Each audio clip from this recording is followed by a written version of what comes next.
Welcome to Limitless Professional Review Center. I am Joan Cerulabelli Hidalgo and I will be your English lecturer for the Civil Service Exam Review. We will start with the parts of speech, and our first lesson will be about nouns. So, what is a noun? A noun is the name of a person, place, thing, or idea. Examples. For person, we have Mark, Jean, teacher, boy, girl, and pilot. For place, we have school, Asia, country, library, town, and city. For thing, which includes both living and non-living, we have book, car, flower, pencil, jewelry, and computer. And for idea, we have success, health, happiness, anger, sadness, and joy. Now, let's move on to the classifications of nouns.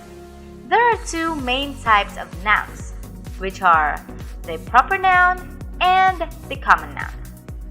Let us start with the proper noun. The proper noun is the name of a specific person, place, or thing. It may be made up of one or more than one word. Every important word in a proper noun is capitalized.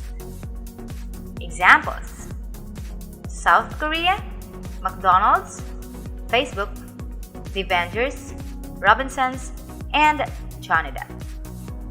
Now, let's move on to the common noun. The common noun refers to any member of a group of persons, places, or things.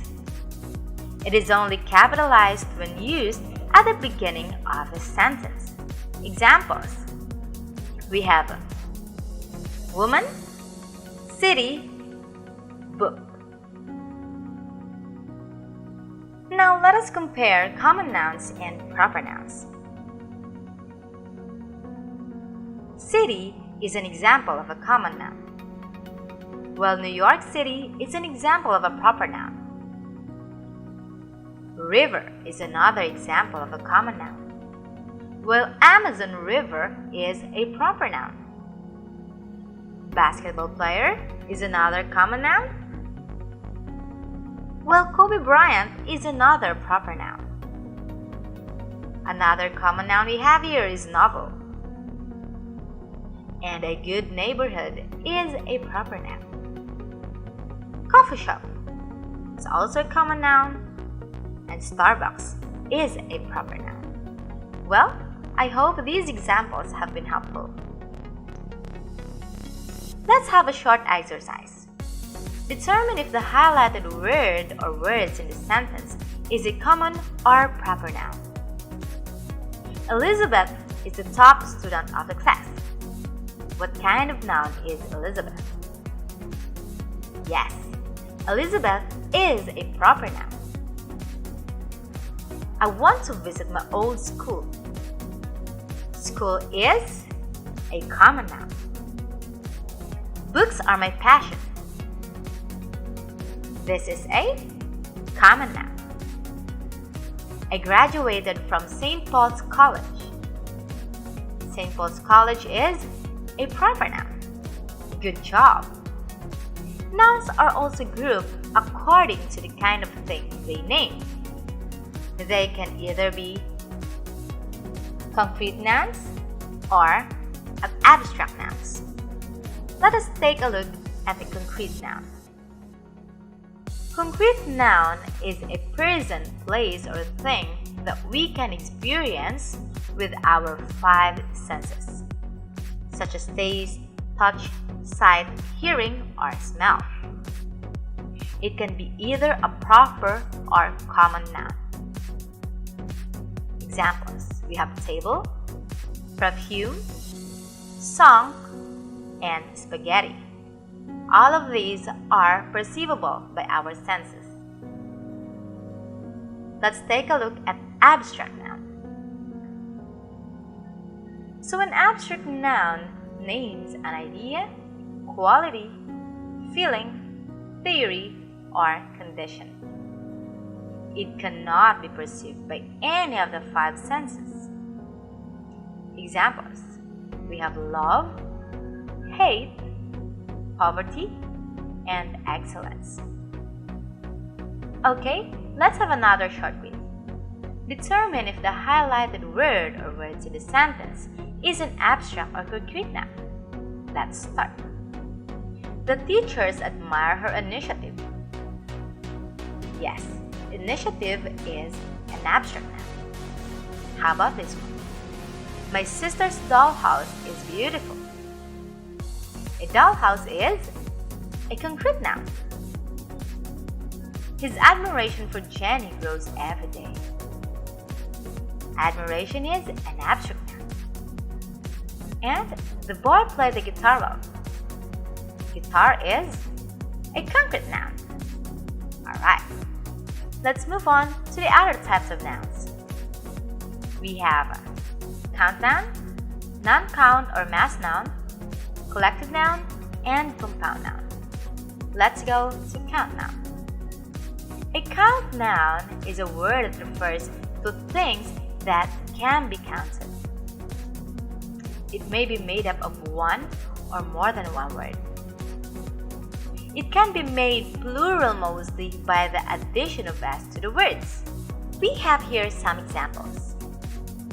For instance, is table. We know that table can be counted. So, if you see more than one table, you say tables. Pen is also countable. So, if you see more than one pen, it becomes pens. Boy, it becomes boys. And car, which is another countable noun, it becomes cars in plural. Now let's go to non-count or mass noun. A non-count or mass noun is a word that names non-countable things. It denotes things that come in bulk. It is generally considered singular in number. A unit of measure may be used before it to show number of quantity. Examples: chalk. You rather say pieces of chalk instead of chalks. Rice. You cannot say rices, but you say a cup of rice. Lightning. You don't say there are lightnings, but rather you say flashes of lightning. And furniture. You never say furnitures, but it can be a piece or pieces of furniture. Expressions like a little, a lot of, much, or some may also be used to indicate plurality. Examples: too much rain causes flood. Just add a little salt to make it tastier. I found some ants under the table. Please drink a lot of water. Notice that the words coming after the highlighted words are all what? They are nouns that cannot be counted. Okay, let's move on to collective noun. A collective noun is a name of a group or cluster of persons, places, or things taken as one. Examples: colony. It refers to a group of ants. Bouquet. It means a group of flowers. School is a group of fish. Choir, a group of singers. Staff, a group of office employees. Constellation is a group of stars. Troupe, it means a group of dancers. Orchestra, a group of musicians. Faculty, it means a group of teachers. And flock or flight refers to a group of birds. How about a compound noun? A compound noun is made up of two or more words. It can be written as one word. It can also consist separated words. Or it can be a hyphenated word. We have here some examples. So, one-word compound nouns are like this: background, copycat, daydream, earthquake, flashback. Separated compound nouns include physical education, dining room, apple tree, fire grill, and ice cream.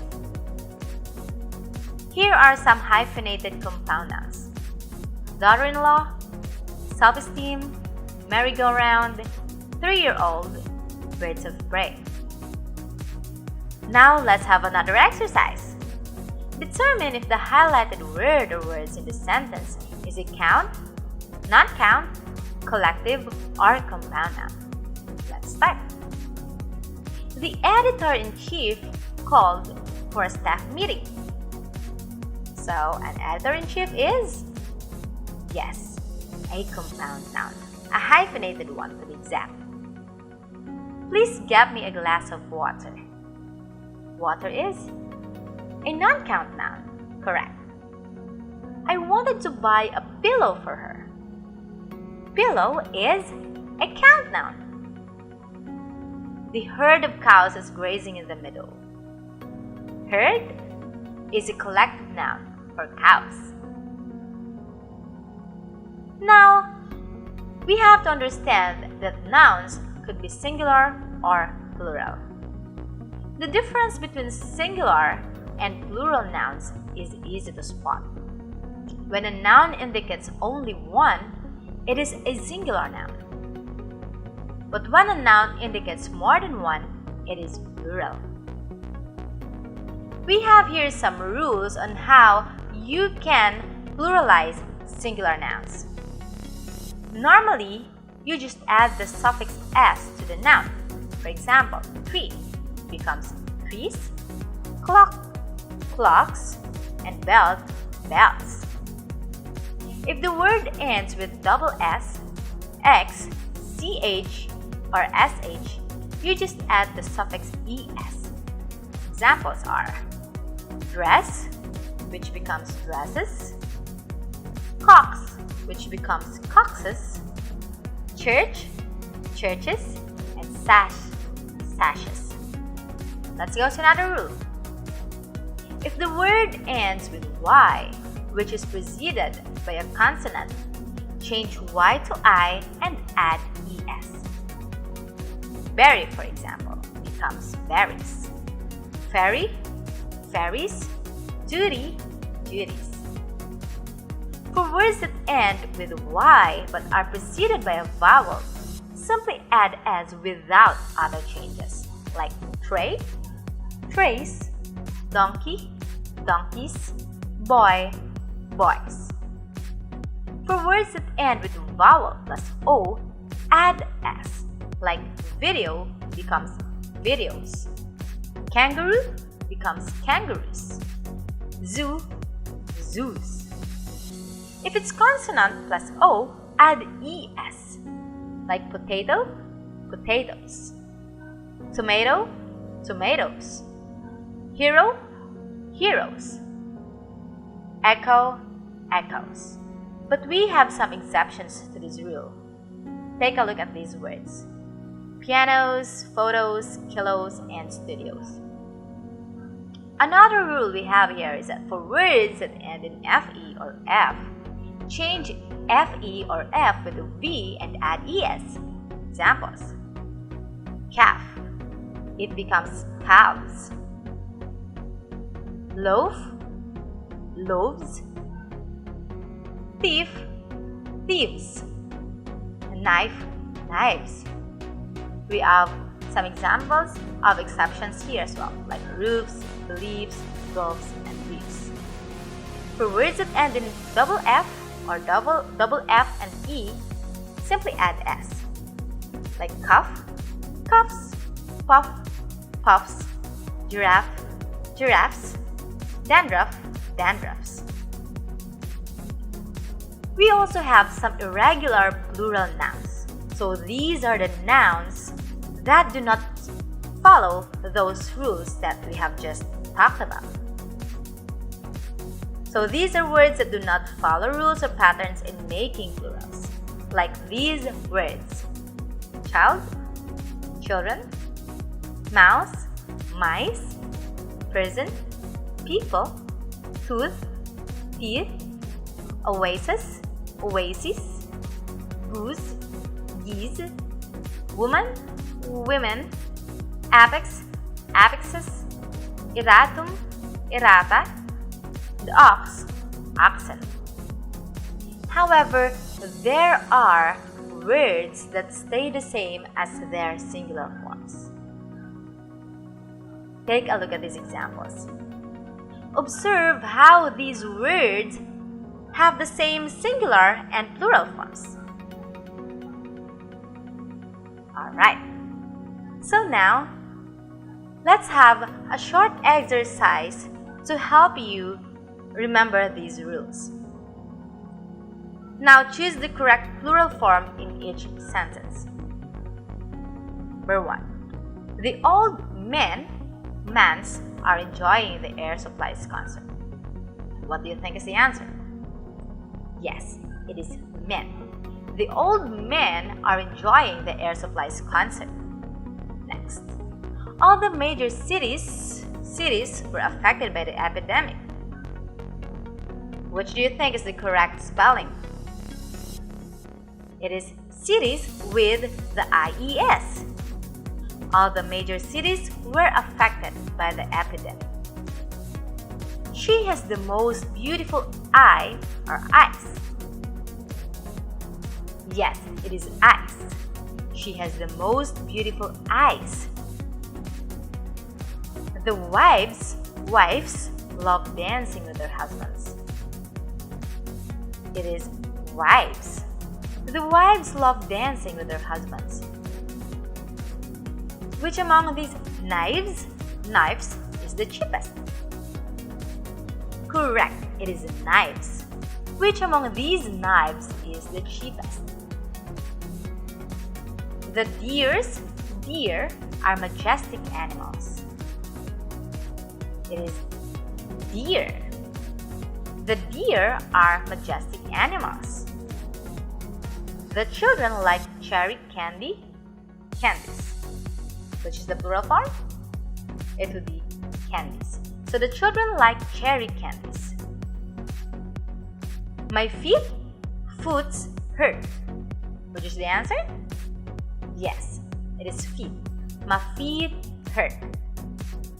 Alright, so now we are done with nouns. Hope you have learned a lot from this video. So please stay tuned for our next lesson, which is pronouns. See you there!